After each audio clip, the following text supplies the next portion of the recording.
So when writing, clarity counts in large amounts. When writing a research paper, scientific paper, this is not creative writing 101 or, hey, look how smart I am, I'm so cool. No, clarity is everything. Now with pitfalls, especially for postdocs that are out there, overwriting. This is not your PhD thesis. Not everything must go on the page.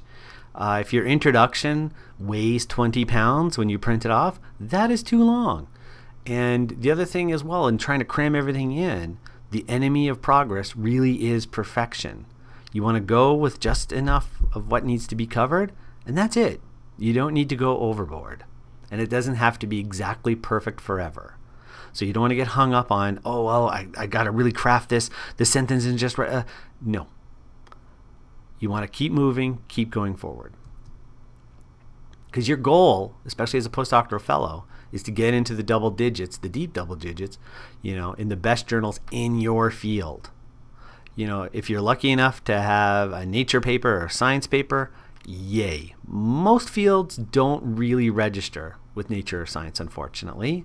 And, those are real career toppers for some fields. So you want to go for the best journals in your field. We talked about journal rankings in another episode, and you can check those out. But you really want to get as many publications as you can. Now, data is not an egg. You don't need to sit on it doing nothing, waiting for it to hatch. You want to publish, publish, publish, publish. That's a very notable quote from myself. And being scooped is good for ice cream, but not for your career. That's me again. And those two little tidbits really should make you think, I got to keep moving, I got to keep publishing. Much like, people repeat I think it's a myth, that sharks never stop or never sleep and that sort of thing. Academics, keep publishing, keep moving that data.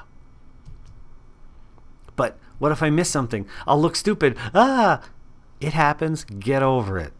Your colleagues will tell you as you work on the paper if you miss something, when you send it to them for their comments. Just as you tell them. I've never met in my entire career a postdoctoral fellow who didn't make changes to a paper I sent them. They feel they have to. These are colleagues, they got your back. And if they miss it too, the reviewer or the editors will get it as well. Okay? So you've got tons of safeguards against you missing something. Time is best spent on why your work is novel rather than the less useful attempt to address every single possible thing that you might have missed or done wrong. You really want to highlight that. And science is built on change. Nothing is forever. Techniques improve. Fundamental science has been rewritten more times than people can count. It really is one of those things, So stuff happens. You publish, do your best with what you have and the tools you have available. You want to think, what is novel about what you've done? And then how do I sell that? So parts is parts when it comes to papers. With your introduction, you want to think about that magic funnel, known, unknown, to your question, to your hypothesis. You also want to be able to say, why did you do it and why does it matter? That's really what you're trying to get at. Also, why should anybody care and what is novel and new about it? You want to think, how do you link your paper back to that specific journal that you're submitting to, their aims and scope, and the readers of that journal, not any journal, but that specific journal. Your introduction is kind of like a story of the actual world versus the desired situation, where we are versus where we need to be. And that's what you're trying to get at is, this is their situation and this is what we think is going to happen when we do this. Your method section. What did you do? This is the easiest part. Should be the first thing drafted, really for a sense of accomplishment momentum. The single easiest way to overcome writer's block on a paper is to tackle the method section. You take care of that, little buddy, you've really got it going. You've got a paper. There's bones you can put meat on. You've really got something. And you want to put enough in your methods to judge how you did what you did to replicate it. And that's really the point of this entire section. Results. What did you find? Start with answering the question or the hypothesis that you put at the end of your introduction. Then provide the context of that answer. Starting off with some god-awful chi-square test of some weird variable that doesn't mean anything, so what? You want to answer the question right away and then do the context stuff. Okay, it sounds a little backwards, but again, you want to keep people hooked as they read your paper. They don't want to go hunting and pecking for the main finding. That's just annoying. Conclusions. What did you think about what you found? How does it fit into the context established by the introduction?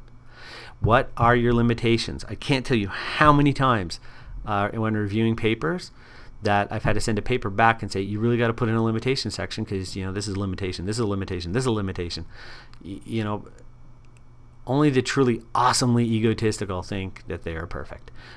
Put in your limitations. And those limitations, again, can feed into your future directions. What can you do next? What can you do better? That's always important. I love to end the conclusions or discussion section with a comment about the significance. You want to end on a high note.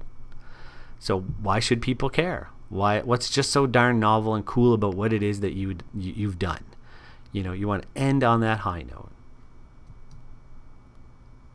What's the timeline for writing a paper? During data collection, you can crank out that method section. There really is no reason not to. You can also do a draft of the introduction, steal from the grant that the project's connected to. That's a great way to kind of start and find, a good launching point. You really have those pieces. You're not crafting something from, you're not Hemingway sitting at the edge of the dock with a typewriter trying to, bring down inspiration from above. You really have the pieces. Once the data is completed, the results section, you take care of that after your statistical analysis is done. You do a draft of your discussion conclusion, polish up the introduction, make it nice and shiny, do the abstract last for the meaty text parts, and then do your title the very last, because you want your title to really reflect what the paper's about. And again, you want to think good keywords that are searchable on multiple databases, so you want to keep it simple. Don't go too out in left field and too crazy with it, or too hyper precise where it's like 70 words long. You want something short, common keywords, boom, that people can find. Then you can send a draft of the article to your co-authors. While they're going over the text, you can start working on the figures, make them nice and pretty. Make revisions, especially to the discussion. And that's the point of having co-authors, because it's the discussion where they can really rope you in or push you to speculate a little bit more, depending on your personality type. You want a format for a very specific journal that you are submitting to. And you want to change it if you have to change journals. You want to make it specifically formatted. And send the complete paper for one last look from everybody. And always put a deadline to your co-authors as to when you need it back by. People like deadlines, they can work with them. And plus it gives them, okay, I got to have it done by next week. Boom, I can put that on my schedule. My record for writing a complete paper, from doing the statistics, from finishing the analysis, to submitted,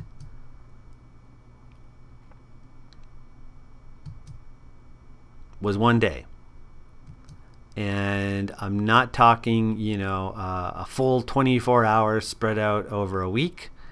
I'm talking, I woke up at 7 in the morning, something like that, and I was done before dinner. And it was gone. It was submitted and it's published now. That's my land speed record. When it comes to language, you want to have clear writing, action-orientated sentences, avoid passive whenever possible. Passive just drains the reader of energy. Nice short sentences. Nobody is impressed by your vocabulary. Please keep it to yourself. If you can say it simply, more people can pick up on it. More people can read it. You're not just writing for the core audience of scientists in your field who you all know by your first names. You're actually writing for, the OT who's never done any kind of clinical research, is in a clinic that is interested in your work. They want to understand it too. You really want to be able to spread it around and make sure everybody can get it and get at it.